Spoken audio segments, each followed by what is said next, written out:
राजीव रोहिला जी, दिल्ली से। राधा वल्लभ से नहीं हुआ।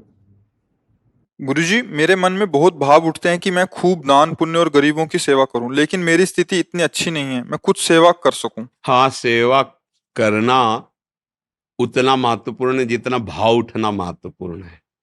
समझ रहे ना? आपके अंदर जैसे भाव है कि ऐसा ऐसा करूं, ऐसा ऐसा करूं, आपकी उन्नति हो जाएगी। क्रियाएं, मान लो आपके पास 4 रोटी है, 4 पाते हो, तो 1 रोटी निकाल दो, 1 रोटी की भूख रखो। उसमें से चिड़िया, पंछी, गई गऊ किसी को भी दे दो। आए हुए भूखे अतिथि, किसी साधु महात्मा किसी को भी दे दो। आपकी वो 1 रोटी दूसरे के करोड़ों मन अन्नदान के बराबर नहीं होगी, क्योंकि आप उतनी सामर्थ्य वाले हैं और आपका भाव बहुत है। बस वो भाव काम कर जाएगा। समझ रहे हो? और अगर कहीं नाम वाम की प्राप्ति के लिए हो, जैसे आजकल लोग पंखा लगवाते हैं, तो पंखुड़ी में जिला नंबर पूरा सब दे देते ना।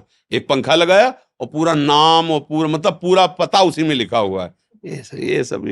ये सब केवल मलिनता है, अहंकार की मलिन। ये सब नहीं, अपने पास है, उसी में से हम 4 रोटी है, 3 में काम चला लेते, 1 रोटी में आधी रोटी पक्षियों को डाल दिया, आधी गौ को पवा दिया, कभी किसी भूखे को पवा।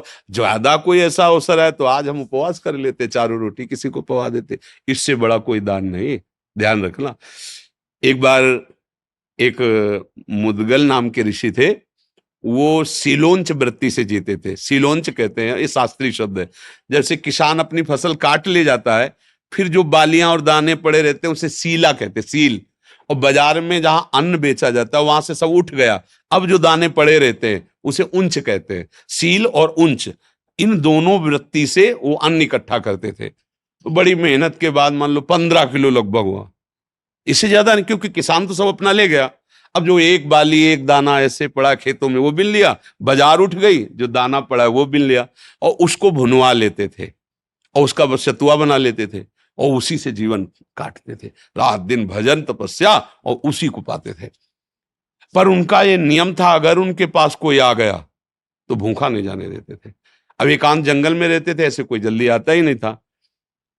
एक बार उनकी परीक्षा के लिए ऐसा हुआ कि आगे एक ऋषि रूप में बैठे, सब सतुआ पा गए पूरा।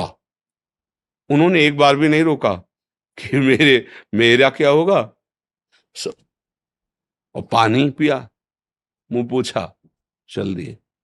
तो जो वहां सतुआ के कण गिरे थे ना, तो एक नेवला वहां से निकला, तो आधे शरीर पे सतुआ का कण लगा तो स्वर्ण का हो गया, तेजस्वी। राजस्वी यज्ञ जब युधिष्ठिर जी की हुई, तो वो ऐसे से घूम रहा था जहां सबको पवाया गया। फिर भगवान श्री कृष्ण और अर्जुन युधिष्ठिर जहां बैठे थे वहां से निकला और कहा, ये मुदगल ऋषि की सतुआ यज्ञ से बढ़ के नहीं है, राजसूय यज्ञ हुआ। तो भगवान ने कहा, ऐसा क्यों तुम कहते हो? बोले, देखो सतुआ के कण लगे थे तो आधा में स्वर्ण का हो गया, यहां सब जगह घूम आया, हमारा एक बाल भी स्वर्ण का नहीं हुआ। तो हमारी बात समझ रहे ना? कितनी कठिन मेहनत से बीन बीन कर दाना हो एकत्रित करते, तो उनके द्वारा सतुआ यज्ञ की बराबरी भगवान जहां बैठे राजसूय यज्ञ नहीं हुई। हमें जरूरत नहीं कि हमारे पास धन आवे, हमें जरूरत है जितना हमारे पास है उसमें से अपने परिवार का पोषण करते, अगर 1 रोटी भी बाहर दे, वो बहुत बड़ा दान। समझ रहे ना? आपका भाव होना चाहिए। संपत्ति खास बात नहीं है, खास बात भाव है। भाव है ना, तो भगवान आपकी हर सेवा स्वीकार कर रहे हैं। काश हमारे पास ऐसा होता तो भगवान को फूल बंगला बनाता, प्रभु उसमें बैठते, 56 भोग। अब लग रहा है, हो रहा है, आपको इसका फल मिलेगा। ये कलयुग का विशेष प्रताप है। कलिकर एक पुनीत प्रतापा, मानस पुण्य होई और नहीं पापा। तो इसलिए धन की आकांक्षा तो मत करो, पर भाव जो है उसमें जो है उसको सुरक्षित रखो, ये आपको लाभ प्रदान करेगा।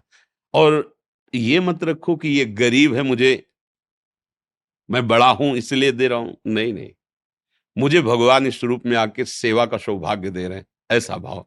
और धनी है मान लो ऐसे, चल बांट दो इनको, तो पुण्य तो मिल गया, लेकिन जो उसका लाभ मिलना चाहिए वो नहीं मिलेगा। इसका लाभ सीधे भगवान प्रसन्न हो जाए, सबके हृदय में भगवान बैठे, ये तुमसे हो सकता है। सबके प्रति भगवत भाव, अवसर मिल जाए, मृदु वचन, जल और रोटी का टुकड़ा, ये तो कोई भी दे सकता है। सब अन्न खा के जीते हैं। आज हम उपवास करेंगे, आज का भोजन हम किसी को देंगे। मान लो हम गरीब हैं कि हम दोबारा अपने लिए भोजन तैयार नहीं कर सकते, इतनी सामर्थ्य नहीं, तो आज हम उपवास कर जाएंगे, मरेंगे नहीं। आज हम किसी संत को पवा देते, किसी भूखे को पवा देते, किसी पशु को दे देते। ऐसी भावना रखो, भगवान मुझे धन दे तब मैं से, ऐसा नहीं होता। वो धन आएगा तो हो सकता है ऐसी प्रमाद स्थिति हो जाए कि ऐसे अपराध बनने लगे कि जिसका भाव करते हो भाव ही खत्म हो जाए। इसलिए बहुत सावधान होकर के चलो, भगवान जिस परिस्थिति में रखें बहुत अच्छा है, और भाव बढ़ाते चले जाओ। भगवान भाव के भूखे हैं, भाव का हूं भूखा हूं मैं, और भाव ही एक सार है। भाव से मुझको भजे तो भाव से बेड़ा पार है, भगवान के वचन है। जी।